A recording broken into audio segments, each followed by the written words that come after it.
Hello दोस्तों, आप सबका स्वागत है आप सबकी अपनी स्वीटी की सिंपल रसोई में।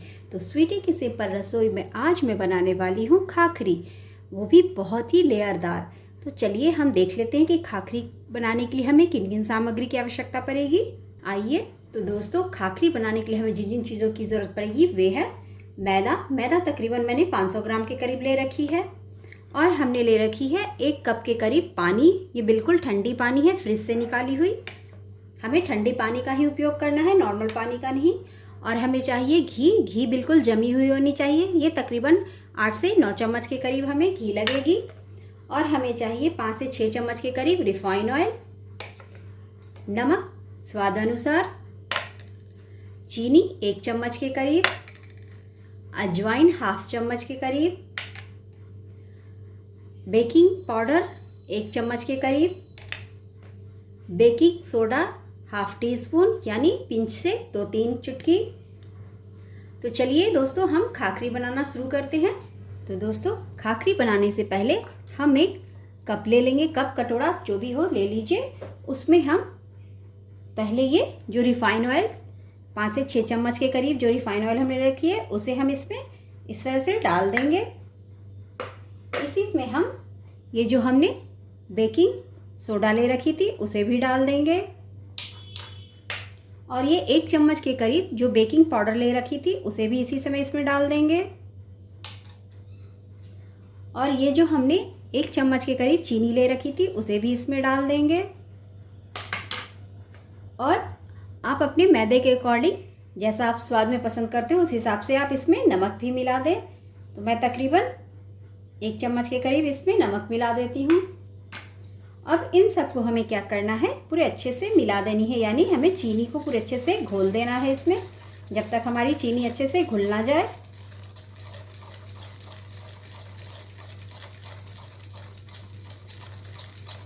अब इसी समय इसमें हम ये फ्रिज से निकाली हुई ठंडे पानी को थोड़ा सा मिलाएंगे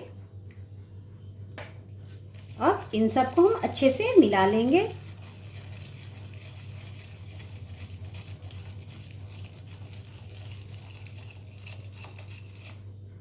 ये देखिए हमारी चीनी अच्छे से घुल चुकी है। अब इसे हम साइड रख देंगे। अब एक प्लेट या थाली जो भी आप लेते हो उसमें मैंने देखिए मैदा करके रखी हुई है। इसी में मैं 2 कटोरी के यानी 500 ग्राम के करीब टोटल ये मैदा है। इस कप से मैंने लिया था 2 कप के करीब, तो ये 500 ग्राम के करीब मैदा है। और ये जो मैंने तेल, नमक, चीनी यानी रिफाइन ऑयल, नमक, चीनी जिसे बेकिंग सोडा मैंने घोल रखा था उसे इसमें मैं मिला दूंगी। अब इसे अच्छे से इसमें मिला लेनी है हमें।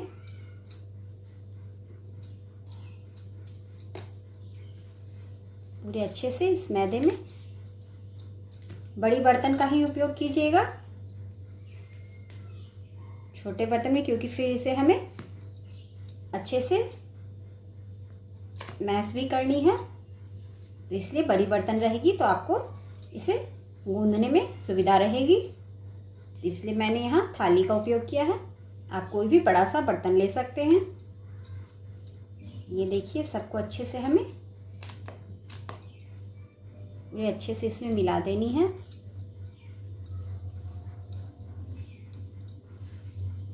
इसे हम दोनों हाथों से इस तरह से करते हुए हमें मिलानी है, यानी हमारे जितने भी इसमें तेल, चीनी, नमक सब जो भी गए हैं वो अच्छे से इस मैदे में मिल जाए।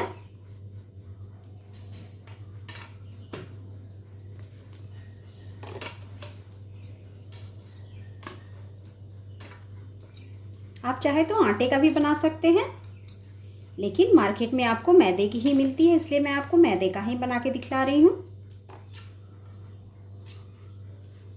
तो ये देखिए दोस्तों, हमारी सारी तेल जो है इसमें अच्छे से घुल मिल चुकी है।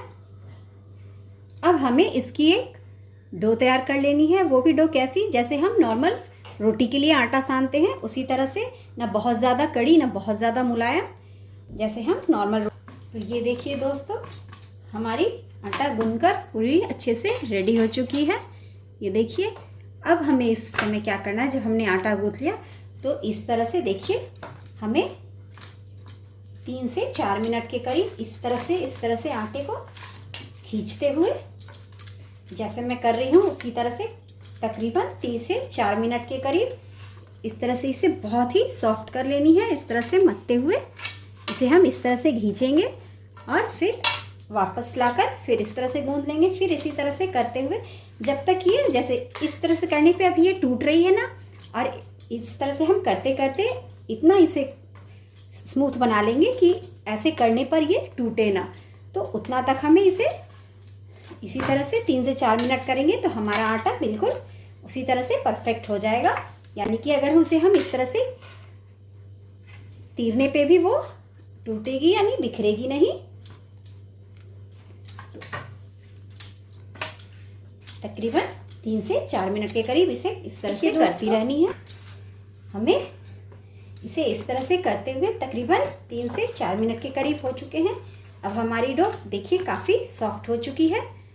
अब इसे हम स्ट्रेच करेंगे तो ये देखिए कितने अच्छे से इलास्टिक की तरह हो गई है। इसी तरह से हमें करना है। अब हमें क्या करना है कि इसे इस तरह से फोल्ड करके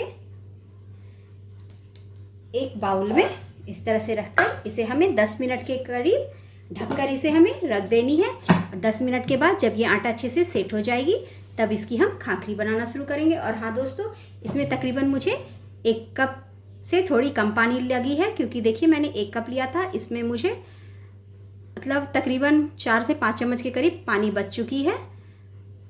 तो हमने 1 कप लिया था और उसमें हमारी 4 से 5 चम्मच के करीब पानी बच चुकी है। तो आप अपने अकॉर्डिंग देख लीजिएगा कि किसी किसी की मैदा जो है ज़्यादा पानी भी लेती है, किसी की कम भी लेती है। तो आपको बस ये ध्यान रखना है कि आपका बिल्कुल टाइट डो नहीं होना चाहिए और बहुत ही सॉफ्ट भी नहीं होना चाहिए, बिल्कुल रोटी की तरह होनी चाहिए जैसे आप नॉर्मल रोटी बनाते हैं। चलिए इसे हम 10 मिनट के लिए ढककर रख देते हैं, फिर हम खाखरी बनाना शुरू करते हैं। 10 मिनट के करीब हो चुके हैं, तो चलिए इसे हम चेक कर लेते हैं, ढक्कन हटा लेते हैं। ये देखिए कितने अच्छे से हमारी डो सेट हो चुकी है, ना बहुत ज़्यादा टाइट है ना बहुत ज़्यादा लूज़ है। इस तरह से जैसे हमारी नॉर्मल आटे के लिए हम रोटियों बनाने के लिए जैसे आटे सानते हैं उसी तरह की है। अब इसे हम इस बाउल को साइड कर देते हैं और इस प्लेटफॉर्म को अच्छे से हम क्लीन कर लेते हैं और इसे इस तरह से रखते हुए इसे 1 से 2 बार और अच्छे से इस तरह से हम मिला लेते हैं।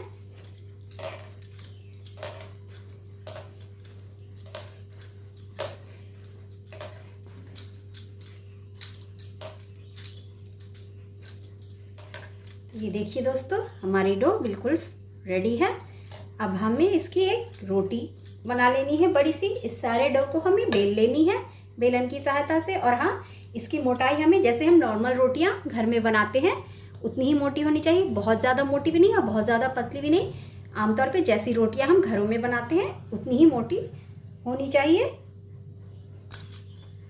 इस तरह से हम देखिए दोस्तों, हमने रोटी के मोटाई की देखिए जितनी हमारी नॉर्मल रोटियां होती है उतनी मोटी है। ये देखिए उतनी ही मोटी हमने इसे बेल लिया है एक बड़ी सी रोटी की तरह।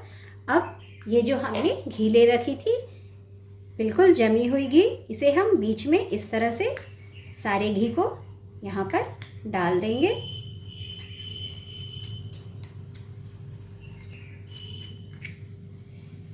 ये देखिए जमी हुई घी है। हमेशा ध्यान रखिए कि हमें इसी तरह की घी का प्रयोग करना है, जमे हुए घी का ही, पतले घी का हम नहीं करेंगे, यानी पिघली हुई का हम उपयोग नहीं करेंगे। अब इसे हमें इस तरह से बीच में इस तरह से रख देनी है।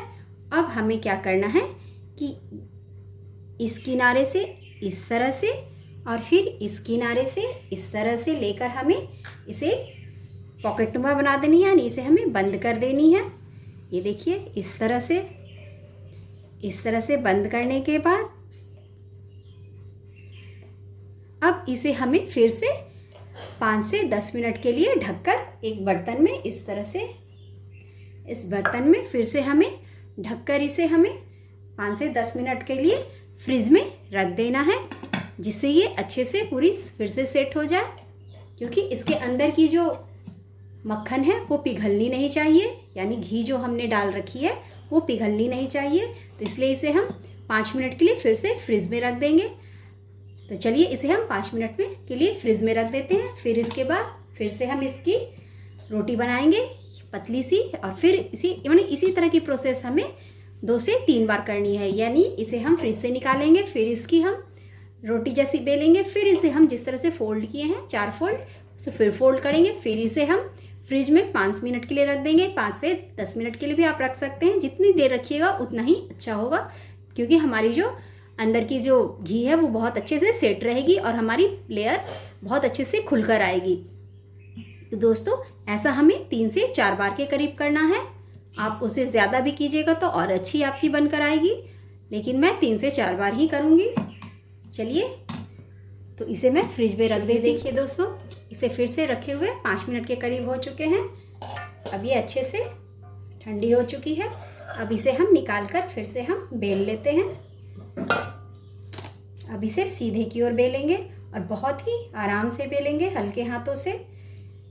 अब हम इसमें ताकत नहीं लगाएंगे, इसमें धीरे धीरे।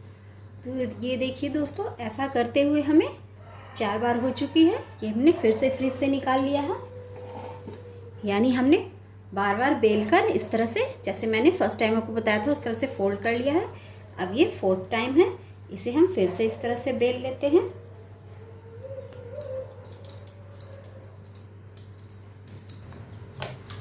ये देखिए दोस्तों, हमने हल्के हाथों से इसे फिर से एक बड़ी सी रोटी बना ली। यानी 4 बार हमने इसी तरह से कर लिया है। अब ये हमारी लास्ट टाइम है। फिर इसे हम इस तरह से फोल्ड कर देंगे और जो इस पर आटे लगे हुए हैं, यानी मैदे की जो डस्टिंग की है मैंने, उसे अच्छे से झाड़ लेंगे और फिर से इसे इस तरह से हम फोल्ड कर देंगे। ये देखिए, और इसे फिर से हम इस तरह से दोनों साइड से इस तरह से करते हुए इसे इस तरह से हम, ये देखिए, अब ये हमारी काफ़ी अच्छे से खाखरी बनाने के लिए रेडी हो चुकी है। अब हम इसकी खाखरी बनाएंगे। उससे पहले इसे हम क्या करेंगे, इसे हम बीच से कट कर देंगे। ये देखिए, इसे हल्का सा पुश कर देंगे इस तरह से, और इसे इस तरह से हम कट करेंगे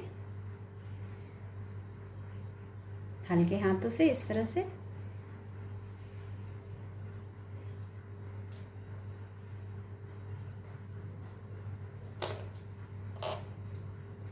ये देखिए दोस्तों, कितनी सारी आपको लेयर दिख रही होंगी। ये देखिए, देखिए कितनी सारी लेयर है। अब चलिए इसकी हम खाखरी बनाना शुरू करते हैं।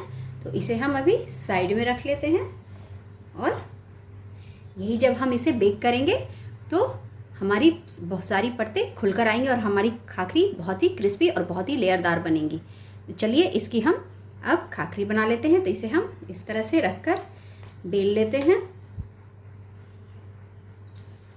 फिर इस तरह से हम मैदे की डस्टिंग करेंगे और इसकी ये अच्छे से पतली सी रोटी बेल लेते हैं। ये दोस्तों, हमने इसकी चौड़ाई में रोटी बना ली है। अब इसके हम क्या करेंगे, इसके चारों किनारों को कट कर देंगे, जिससे हमारी जब खाखड़ी बनेगी तो चारों तरफ से इसकी परतें अच्छे से खुलकर आएंगी। जो भी किनारे बंद हैं उन सबको हमें अच्छे से खोल देना है। ये देखिए, इस तरह से।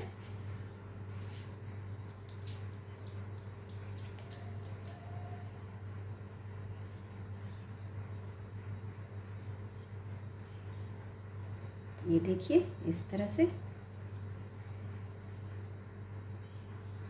और इसे फेंकनी नहीं है।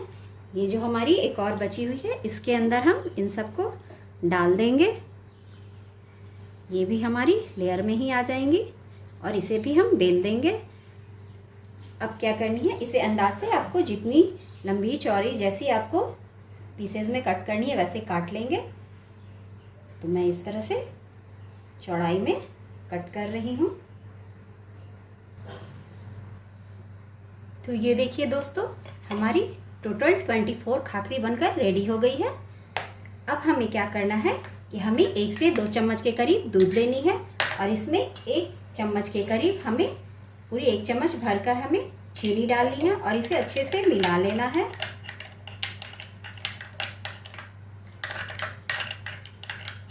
इस चीनी को अच्छे से इस दूध में हमें अच्छे से मिक्स कर लेनी है।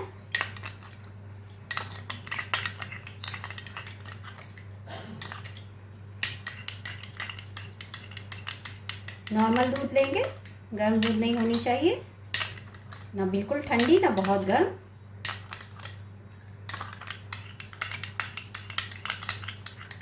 दोस्तों हमारी चीनी अब घुल चुकी है। अब हम क्या करेंगे, एक ब्रश की सहायता से इन सारी खाखरी के ऊपर हम दूध को इस तरह से लगा देंगे। ऐसा लगाने से क्या होता है कि हमारी खाखरी की जो कलर होती है वो बहुत अच्छे से खिलकर आएगी। इस तरह से जितनी खाखरी है सब पे हम इस दूध और चीनी की पेस्ट को हम इस तरह से सबके ऊपर लगा देंगे। ये देखिए दोस्तों, हमने सब में दूध को अच्छे से लगा दिया है। अब हम इस खाखरी को बेक कर लेते हैं। तो बेक करने के लिए मैंने बर्तन को पहले से गैस पर चढ़ा दिया है। चलिए मैं दिखाती हूँ। मैंने बड़े से पतीले में थोड़ी सी नमक डालकर और उस पर ये बर्तन स्टैंड वाली जाली रख दी है, जिससे ये देखिए इस तरह से हमने नीचे नमक रखी है, ऊपर से बर्तन स्टैंड की जाली रख दी है। अब हम क्या करेंगे, इस तरह की छन्नी हर के घर में होती है, अगर नहीं हो तो स्टील की छन्नी होती है या कोई प्लेट में भी आप रख सकते हैं, पर छन्नी में रखेंगे तो नीचे ऊपर दोनों से अच्छे से खाखरी सीख कर आएगी। और ये जो हमने खाखरी बना रखी है इसे इस पर इस तरह से ये फूलेगी तो इसे बढ़ने के लिए जगह चाहिए, इसलिए थोड़ी स्पेस देकर तकरीबन मैंने 4 खाखरी को इसमें रखा है बेक होने के लिए। अब इसे हम 10 से 15 मिनट के लिए, अगर आप गैस में बना रहे हैं तो आपको 10 से 15 मिनट लगेगी, और माइक्रोवेव में यदि आप बनाएंगे तो आपको मुश्किल से मुश्किल 5 से 8 मिनट के करीब में आपकी बेकरी काफ़ी मतलब खाखरी जो है बहुत अच्छे से फूल जाएगी। अब इसे हम कवर कर देते हैं और 10 से 15 मिनट के लिए इसे हम अच्छे से पकने देते हैं। तो दोस्तों बनकर रेडी है हमारी खाखरी बिस्किट। ये चाय के साथ बहुत ही अच्छी लगती है, बहुत ही क्रिस्पी और क्रंची होती है। तो दोस्तों आपको मेरी ये रेसिपी कैसी लगी आप कमेंट बॉक्स में ज़रूर से बतलाइएगा। और हाँ दोस्तों, मैं इसमें आपको अजवाइन के बारे में बतलाना भूल गई थी, वो वीडियो थोड़ी स्किप हो गई। तो दोस्तों इसमें जब मैंने लास्ट में इसकी रोटी बेली थी उस समय मैंने ऊपर से अजवाइन को डाल के अच्छे से फोल्ड करके फिर इसके पीसेस कट कर लिए थे। आप चाहे तो डाल भी सकते हैं, चाहे तो स्किप भी कर सकते हैं अजवाइन को। तो दोस्तों अगर आप मेरे चैनल पर नए हैं तो मेरे चैनल को सब्सक्राइब और मेरे वीडियो को लाइक ज़रूर करें दोस्तों। और हाँ, जितना हो सके मेरे वीडियो को शेयर करें ताकि और लोगों तक भी मेरी ये रेसिपी पहुंचती रहे। तो ठीक है दोस्तों, फिर मैं मिलती हूँ आप सबकी अपनी स्वीटी की सिंपल रसोई पर एक नई वीडियो के साथ। तब तक के लिए बाय बाय दोस्तों।